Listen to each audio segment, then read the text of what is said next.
नाही, मी तुम्हाला सांगतो 2012 साली मी एक ड्रग फ्री महाराष्ट्र म्हणून एक कॅम्पेन सुरू केला होता, ज्याचं पूर्ण कॉल सेंटर सेटअप पासून सगळ्या गोष्टी मी केल्या होत्या. आणि नक्कीच ठाणे जिल्ह्यामध्ये त्यावेळेस, कारण मी ठाणे जिल्ह्यात राहत असल्या कारणाने त्यावेळेस ठाणे जिल्ह्यामध्ये ह्याचा प्रमाण खूप वाढला होता.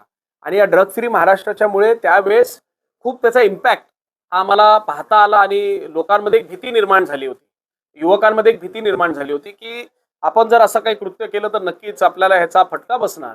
आणि त्या दृष्टिकोनातून आम्हाला त्याचा खूप बेनिफिट झाला. नक्कीच जर तुमच्या जिल्ह्यामध्ये असा काही जर प्रकार होत असेल तर त्वरित तुम्ही युवा सेनेच्या आमच्या सर्व पदाधिकाऱ्यांना सांगा.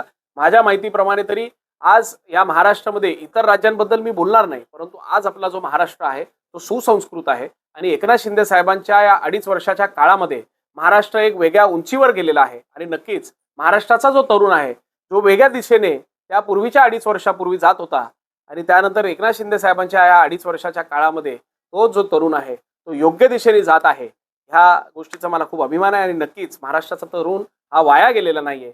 आणि येणाऱ्या काळामध्ये सुद्धा सन्माननीय एकनाथ शिंदे साहेबांच्या नेतृत्वाखाली सर्व युवक हे अतिशय चांगल्या पद्धतीचं काम आणि अतिशय चांगल्या पद्धतीच्या मार्गाने जातील असा माझा विश्वास आहे.